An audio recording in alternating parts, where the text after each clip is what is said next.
The story begins with a small plane floating amidst the clouds, heading toward America.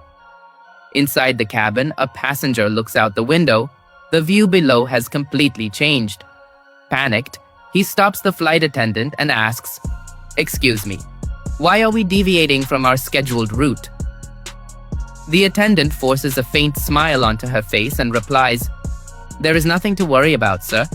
The weather on our original route is very bad. The pilot altered the path for safety, and we will now be passing over the Amazon rainforest." Since there were only 8 passengers in the entire flight, no one took this change seriously. Little did they know that this was about to become the most terrifying turning point of their lives. Suddenly, a violent jolt rocks the aircraft, and the entire plane begins to shudder like a toy in the air. Inside the cockpit, the scene is horrifying. Red lights flash ominously. The pilot's eyes are glued to the screen. The GPS system is completely dead. Not a single button on the control panel is working. Drenched in sweat, the pilot screams into the radio with trembling hands to contact the base station. "Mayday! Mayday! Is anyone reading me?" But there is nothing but static. However, the most shocking part is that the pilot's face shows more of a strange regret than fear, as if he knew all along that this was bound to happen. Managing the plunging aircraft with one hand, he pulls out his phone with the other and begins recording one final video with a shaking hand. Staring into the camera lens, the pilot gasps. There were some dark secrets hidden in this flight. Seeing them, I already suspected we wouldn't make it out alive. This is no accident. Before he can finish his sentence, the plane plunges nose first straight down. Through the front windshield, the endless, terrifyingly dense Amazon rainforest and towering mountains approach at a breakneck speed. Death is staring them in the face. The pilot pulls back on the steering yoke with all his might, trying to prevent the plane from crashing directly into the ground, aiming instead to skim the upper canopy of the trees to reduce their speed. That giant bird of iron screeches as it tears through tree branches, skidding for several kilometers. Finally, after an ear-splitting explosion and flying debris, everything comes to a standstill. Amidst the smoke and silence, low groans gradually begin to echo. Miraculously, almost all the passengers are alive, but the rear section of the cabin holds a painful sight. The flight attendant, who hadn't fastened her seatbelt, lies lifeless. Screams break out everywhere. Forgetting their own injuries, people begin checking on one another. Just then, 2 brave passengers rush toward the cockpit to rescue the pilot. But the moment they open the cockpit door, a scream catches in their throats. Several thick, sharp tree branches have pierced through the windshield, impaling the pilot right through his chest. The entire cockpit is stained red with blood, but incredibly, the pilot's eyes are open, and he is still breathing. As the 2 passengers try to clear the debris and the seat with trembling hands to pull the pilot out of this hell, a dangerous sound echoes from outside. Crackle! The plane's wings have caught fire. "Get out! Everyone run outside! The plane might explode!" Voices shout out. All the passengers frantically begin throwing dry dirt and leaves to extinguish the fire, knowing that if this plane burns to ashes, they will have nowhere to shelter in this brutal jungle.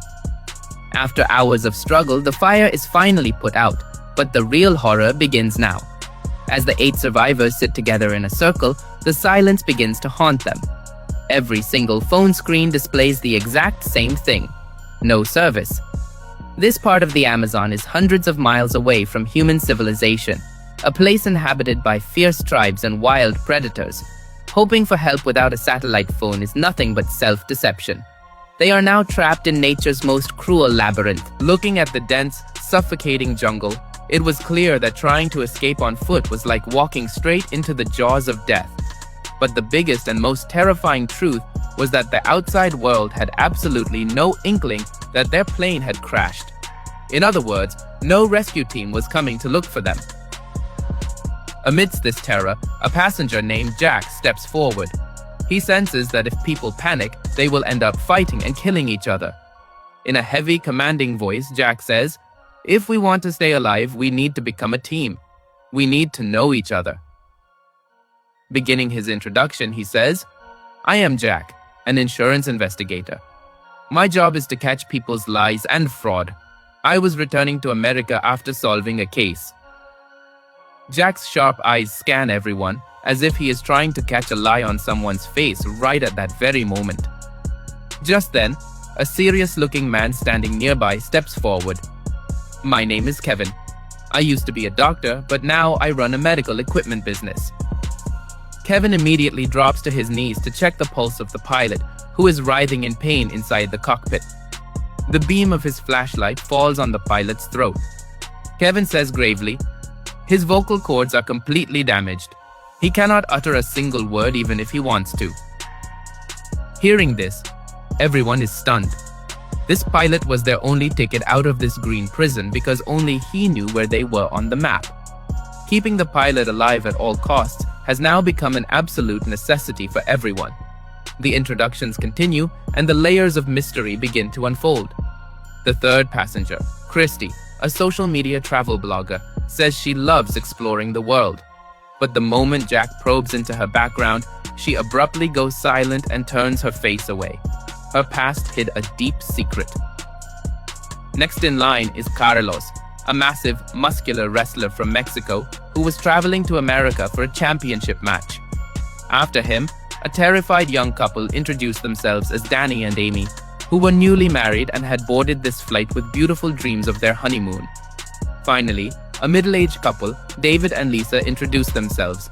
They ran a small hotel and were traveling to America for David's heart surgery to save his life. 8 people, 8 different stories. And now, everyone's destiny is intertwined. Utilizing the cold, analytical mind of an insurance investigator, Jack takes command. This is no time to get emotional. Gather all the plane's food and water in one place. When all the supplies are retrieved from the wreckage, the result is horrifying. The rations are so meager that even if they ration them strictly, they can survive for a maximum of only 3 days. Just then, dark clouds begin to gather in the sky. Jack looks at the plane and delivers a brutal but practical verdict. If a storm hits, we will have to take shelter inside this wreckage. Therefore, we must remove the flight attendant's body from the plane and discard it somewhere far away to make room inside. This proposition sends a shiver down everyone's spine, but driven by the urge to survive, they execute this bitter decision with heavy hearts. Having finished the task, everyone kneels beside the agonizing pilot. Jack looks straight into his eyes and demands, "Is there a satellite phone on the plane? And tell us the truth." The weather was clear. "So how did our plane crash here? What are you hiding?" The pilot's eyes widen with terror. His throat twitches, and he desperately wants to spill some horrific truth, but only blood and groans escape his mouth. Frustrated, Jack turns to Dr. Kevin. "Kevin, treat him! Bring him to his senses!" But Kevin recoils sharply. "Are you out of your mind? Branches are impaling his chest. Saving him requires major surgery. In this hellhole, I have neither anesthesia nor proper instruments. If I touch him, he will die right here in excruciating agony." Helpless, they can do nothing but watch the pilot die. The darkness of the night makes the Amazon jungle even more terrifying. Lisa distributes small portions of food to everyone. Just then, Christy points toward a tall, rocky mountain rising in the distant darkness. "If we climb that peak tomorrow morning, we might get a signal on our phones just for once." A ray of hope ignites, but right then, the sound of the pilot gasping and writhing echoes from the cockpit. His final moments are near. Dr. Kevin realizes that this is no time to sit idle. The pilot will not see the morning sun. Kevin takes a deep breath, rolls up his sleeves and says, "Get ready. We are performing the surgery right now. Whether he lives or dies is all up to fate now." At Kevin's request, the group searches the wreckage for tools, and what they emerge with makes their skin crawl. An old kitchen knife, a bottle of alcohol for sterilization, and some iron wires. Dr. Kevin pours alcohol over the knife. The pilot is conscious, his eyes wide with stark terror because there is no anesthesia to numb the pain.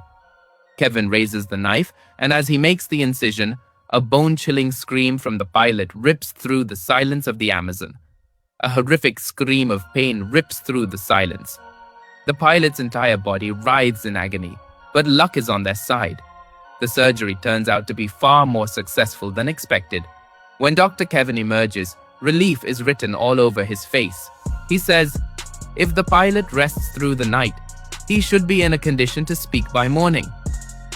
Everyone breathes a collective sigh of relief, but no one knows that death is waiting for them in that dense darkness. The black silence of the night continues to deepen. In the dead of the night, while everyone is fast asleep, a shadow emerges from the bushes. A black mask covers their face, and their eyes hold nothing but brutality. They creep stealthily toward the wounded pilot. Before the pilot can comprehend anything or cry out, the masked figure forcefully smothers his mouth and nose with full might. The pilot thrashes around in desperation, but within a few seconds, everything goes still.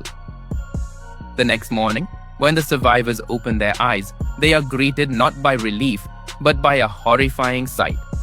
The pilot's body has gone cold. The man who was winning the battle for his life just yesterday is now silenced forever, taking with him the very secret he was about to reveal to everyone. With trembling hands, Dr. Kevin checks the pilot's body and is stunned. There is no infection, no internal bleeding. This death is not natural. A sudden loud sting plays in the BG music. A heavy silence settles among the 8 people present. Everyone begins to look at each other with eyes full of suspicion. But what good is regret now? With heavy hearts, they place the pilot's body beneath the tree next to the flight attendant's corpse, hoping that if a rescue team ever arrives, they will return them to their loved ones.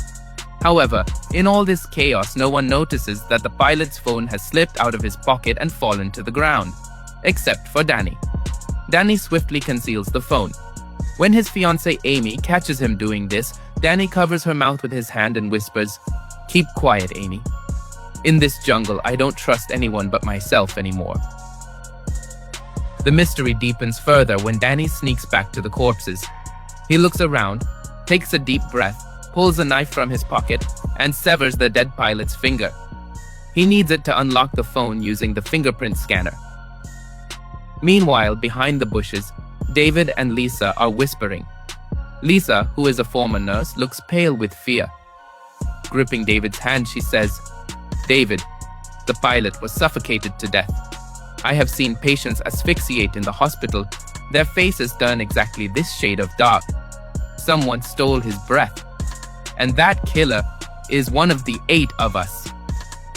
The ground slips beneath David's feet. But why would anyone kill the pilot? Lisa warns David, "From now on, we must not trust anyone but ourselves." Suddenly, Lisa thinks she hears the rustle of dry leaves. Someone is listening to their conversation. They immediately fall silent. The suspense doesn't stop there. Christy, the traveler, approaches Amy, looks her straight in the eye and says, "Your honeymoon act is quite good, but you can't hide the truth from me." Terrified, Amy breaks down and cries as she spills the truth. "I am a billionaire's daughter, and Danny was our family driver. No one would ever accept our love, so we left everything behind and were fleeing to America." Christy smiles. One veil of lies has been lifted, but the rest of the secrets remain. In the midst of this, Carlos comes running over holding a broken GPS device. "I have good news. If I can fix this and take it to the top of that high mountain, we might get a signal. We can be saved." It feels to everyone as if a light has appeared at the end of a dark tunnel. Carlos explains that his father was an electrician, so he can have it repaired by tomorrow. Jack immediately forms a plan. "All right, tomorrow morning we all climb the mountain." But just then, a sharp scream from Lisa shatters everyone's joy. She is standing next to the empty ration crates. Our food. All of our food has been stolen. The rations that were supposed to last for 3 days have vanished in a single night. Jack and Christy rush toward the wreckage immediately. Looking at the scene, it is clear. This is no work of rodents. Someone has deliberately ruined or hidden the food. Meanwhile, Jack notices that the way Christy is gathering evidence is not something an ordinary girl could do. Jack pins her against the wall. "Whoever you are no ordinary traveler." Christy takes a deep breath and plays her real card. "I am an undercover investigative reporter. Exposing international gangs and dangerous criminals is my job. I lied so that if there is a criminal hiding in this crash, they wouldn't target me. Jack is stunned. This means every single person on this island is wearing a mask. Now, they are on the verge of starving and dying of thirst. Leaving Carlos behind to fix the GPS, the rest of the group heads deep into that dense, unknown, and perilous jungle in search of food and water. They have no idea what they are about to face in the wilderness: hunger, wild predators, or the ruthless killer hidden right among them. Footsteps crushed dry leaves as they moved forward, until suddenly everyone's eyes locked onto the ground. Strange, bright blue mushrooms were growing there. Christy examined them with her investigative eyes, and horror washed over her face. She screamed, "Stop! Don't anybody dare touch these. They are a death trap. Within hours of consuming them, a person dies in excruciating agony." But Christy noticed something else. These mushrooms grow in moisture, which means water is close by. After walking a little further, they found a murky pond. The water was dirty, but it was their only option to quench their thirst. Just as they were brainstorming a way to purify the water, bang! A resounding gunshot shook the entire jungle. Everyone's hearts leaped into their throats. Terrified, they rushed back. The scene before them stole their breath away. David was holding a gun, and the hunted carcass of a monkey lay in front of him. David and Lisa possessed a loaded gun, a dangerous secret they had kept hidden from everyone. Panicking, Lisa offered an explanation. "We didn't want to scare anyone. We only hid it for our own safety." Regardless, all questions were buried in the face of hunger. By cooking that very monkey meat, everyone sated their hunger. Christy and Jack together managed to make the pond water drinkable as well. Death had been averted for today, but Amy could not bring herself to eat the meat. David quietly devoured her share too, thinking that food shouldn't go to waste. Just then, Jack swept his sharp gaze over everyone and asked, "David and Lisa's secret is out. Does anyone else have a deadly surprise like this hidden away?" Breaking the silence, Carlos opened his bag. Inside was nothing but a fighting mask. Carlos smiled. "As soon as the GPS is functional tomorrow, we will all be free from here, so stop suspecting one another." Everyone went to sleep, but they did not know that another corpse awaited them the next morning. In the deep silence of the night, David suddenly began to suffocate. He started writhing on his makeshift bed, while a shadow hidden behind the distant dark trees watched David die with cold eyes. That mysterious shadow pulled a satellite phone from its pocket, meaning there was network coverage on the island, but they had concealed it. They dialed a girl and whispered, "Our plan is going perfectly. Now the game will accelerate." The next morning, the sky was stained red and the entire camp echoed with Lisa's hair-raising scream. David had gone to sleep forever. Dr. Kevin looked at the white froth coming out of David's mouth and spoke with a shudder. "This isn't food poisoning. He has been poisoned with those same blue toxic mushrooms." Lisa went hysterical, screaming, "One of you is killing us off one by one. Who is it?" The poison of terror had contaminated the air. 8 strangers who didn't even know each other. Why were they thirsty for one another's blood? Weeping, Lisa blurted out a secret that stunned everyone. "The pilot didn't die a natural death, he was smothered.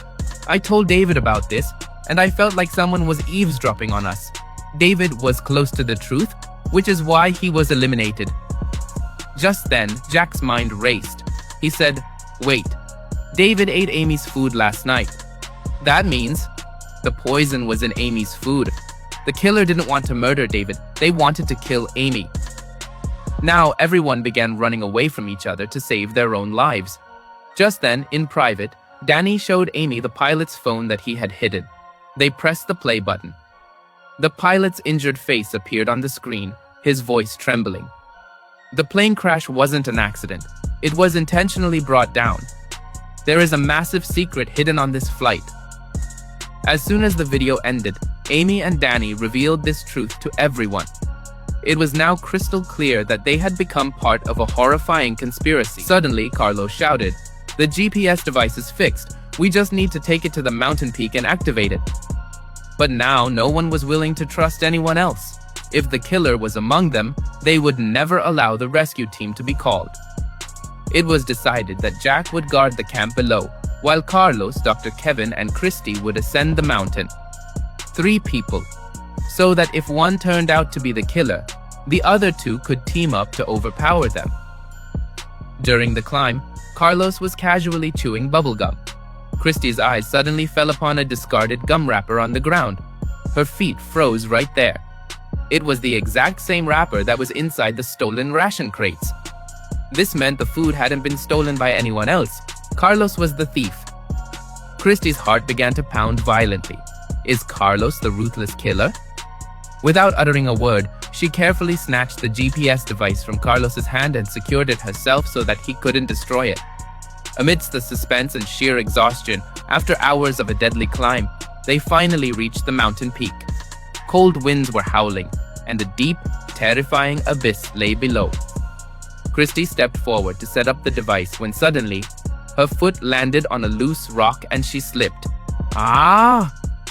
Christy's scream echoed through the entire valley.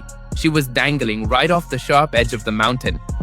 The GPS device was about to slip from her hand, and a drop of thousands of feet to her death awaited her below. Dr. Kevin was far away, and standing right in front of Christy was Carlos, with a strange, sinister smile plastered across his face. Will Carlos grab her hand, or will he push her into the deep abyss? Christy was dangling in midair, but the most terrifying part was that their final hope, the GPS device, was also sitting right on the precipice of the slope. One small slip, and everyone would be buried in this hell forever.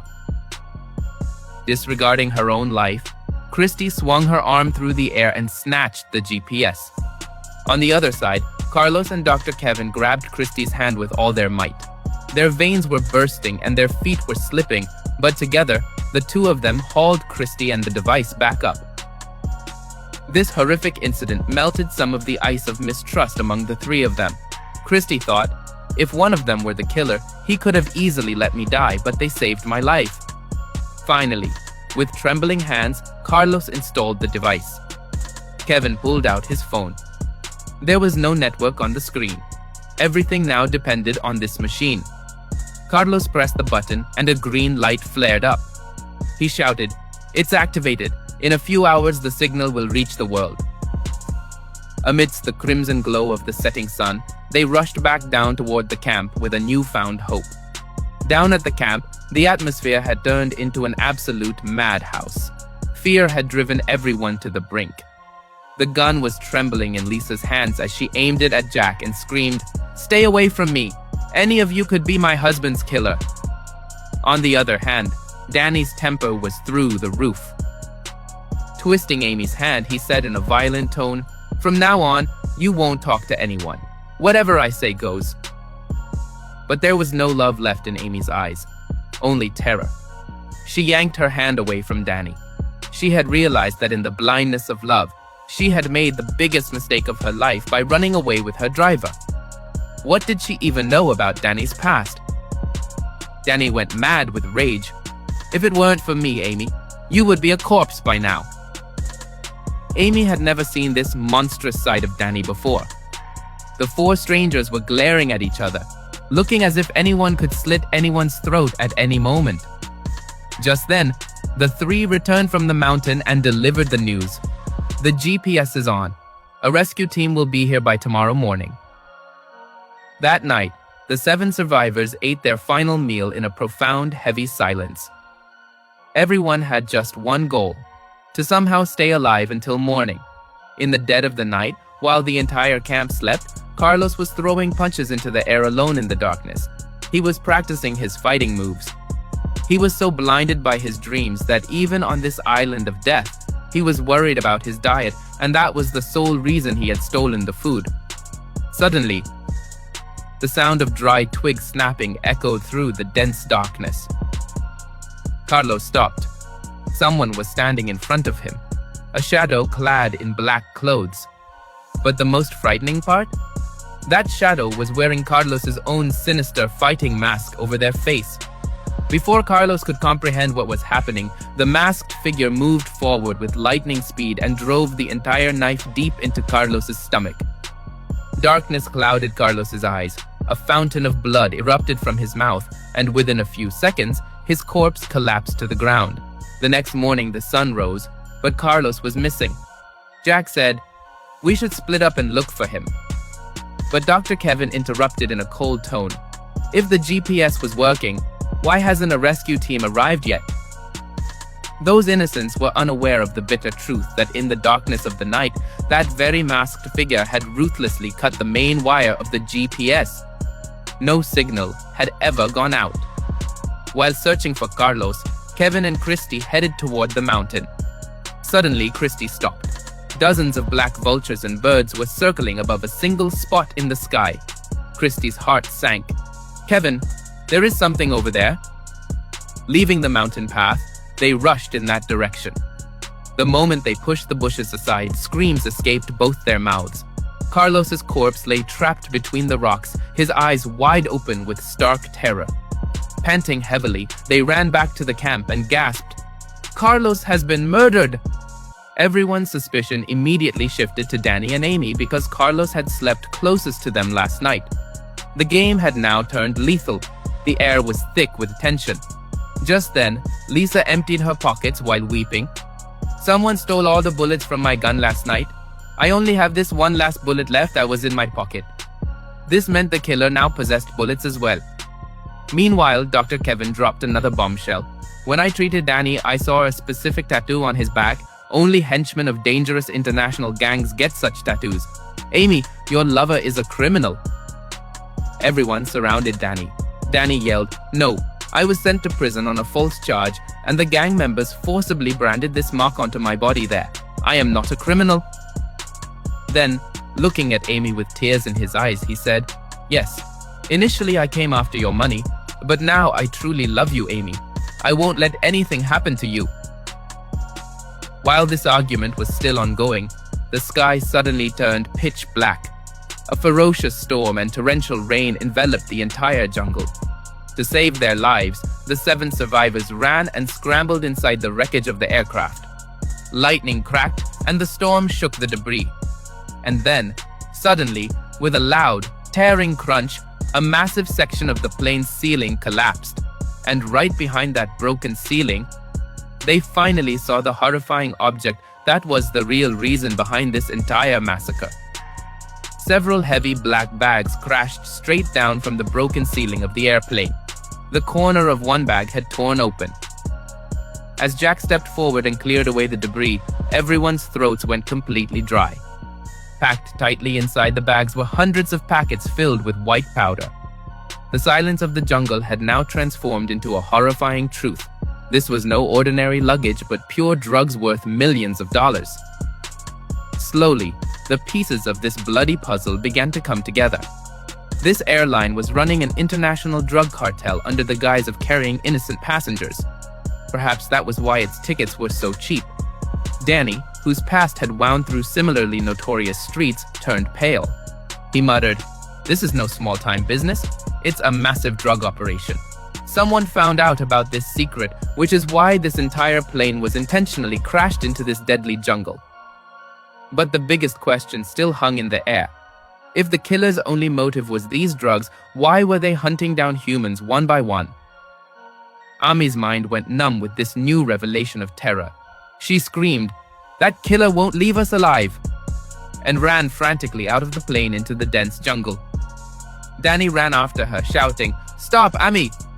Dr. Kevin tried to hold them back, but it was all in vain. Lisa tightened her grip on her gun and stepped into that terrifying darkness to search for Ami. Outside, nature's fury was in full swing. Human voices were drowning in the torrential rain and the rumbling of thunder. Lisa was calling out for Ami in the beam of her flashlight when suddenly a shadow pounced from behind. A gleaming, cold knife sank into Lisa's body multiple times. Blood began to flow into the rainwater. As she lay dying, Lisa gathered all her strength to pull off the masked killer's mask. Her fingers brushed against the mask and slipped. She couldn't see their face. Within moments, Lisa's eyes turned to stone forever. The next morning, when the remaining survivors saw Lisa's blood-soaked corpse, what little courage they had left shattered. The killer was right among them, and they were becoming invincible. Now, nothing but the poison of mistrust remained in the camp. Just then, a massive twist occurred. With lightning speed, Christy aimed her gun straight at Jack's chest. Blood rushed to her eyes. She shouted, "The game is over, Jack. The bullets stolen from Lisa's gun were found in your bag." The matter did not end there. Christy pulled a gleaming black satellite phone out of Jack's bag. This was the exact same phone on which the killer was talking to a girl last night. Jack's face turned stark white, and he began begging for his innocence. "This isn't true. Yes, I stole the bullets because I suspected Lisa was the killer, and I wanted to protect everyone. But this phone isn't mine. Someone planted it in my bag to frame me." Kevin hurriedly said, "Call the rescue team with this phone immediately." But Christy took a cold breath and said, "It's no use. This phone is locked with a military-grade password. Without the password, it's just a plastic box." Everyone assumed that only Jack knew the password. Mad with rage, Danny pounced on Jack, but Kevin stopped him. "If Jack dies, we will never get the password and we will rot right here." They brutally bound Jack with ropes. The terrifying responsibility of extracting the truth from Jack was handed over to Dr. Kevin. Going into the room alone, Kevin asked one last time, "Tell me the password, Jack." Jack repeated the same thing, "I am innocent," and then began a soul-chilling spectacle. Dr. Kevin pulled out his medical instruments and began tearing Jack's fingernails away from the flesh. Jack's agonizing screams ripped through the walls. At that very moment outside, Christy, Danny, and Amy reached the mountain peak once again. Looking at the scene, Christy's suspicion was confirmed. The main wire of the GPS had been cut. This meant they had been living in an illusion all along. Without wasting any time, Christy spliced the wires together, and the blue light flared up in the machine once more. In the blink of an eye, their location began flashing on the radar of a covert US command center thousands of miles away. American agencies had been searching for this flight for days, but a massive complication arose. The location was in a part of the Amazon that was completely outside US borders and their jurisdiction. On top of that, the airline's registration was foreign, which meant the US military could not legally set foot there. Meanwhile, back in America, Claire, a fierce government investigator leading the case, was launching back-to-back raids on the airline's headquarters. The company had hidden the crash for days. However, a cunning smile played on the face of Cora, the airline's shrewd manager. Blowing a puff of cigarette smoke, she said, "You can't do anything, ma'am. The plane crashed outside America. Only the Mexican army will go there, not you." But Cora did not know why Claire was fighting this case so personally. Here comes the biggest revelation of the story. Investigator Claire was none other than Jack's wife. And Jack was no ordinary passenger. He had gone on an undercover Pentagon mission to annihilate this deadly drug smuggling empire. With this revelation, it became an absolute certainty. Jack was not the killer. He was being made a scapegoat. But unaware of this truth, the people in the jungle were torturing him. Taking advantage of the night silence in the jungle, Christy stealthily sneaked to the spot where Jack was tied up, battered and bleeding. Christy was now convinced that Jack was being used as a pawn. Jack gasped, "Christy, if I were the killer, why would I only steal the bullets? I would have taken the whole gun and wiped everyone out in a single stroke." Christy saw the truth in his logic. Without wasting a single moment, she cut Jack's ropes with a knife. "Run, Jack, before Kevin kills you." The next morning, when the others saw that Jack's spot was empty, chaos erupted in the camp. Christy feigned a face as if she had been fast asleep, but Danny and Amy began to tremble with fear. Jack was now free, and it was obvious he would return to take his revenge, especially from Dr. Kevin. Kevin was completely petrified. Terrified, Danny grabbed Amy's hand. "We won't stay with these people. We are going into the jungle alone." Christy tried to stop them. "Don't be foolish, Danny. If we split up now, it will only make it easier for that unseen killer to hunt us down." The game of death was now at its final stage. and the 7 lives were hanging by a thin thread. But Danny says that despite staying together for so many days, many of their companions have already died. Therefore, it is better to split up now.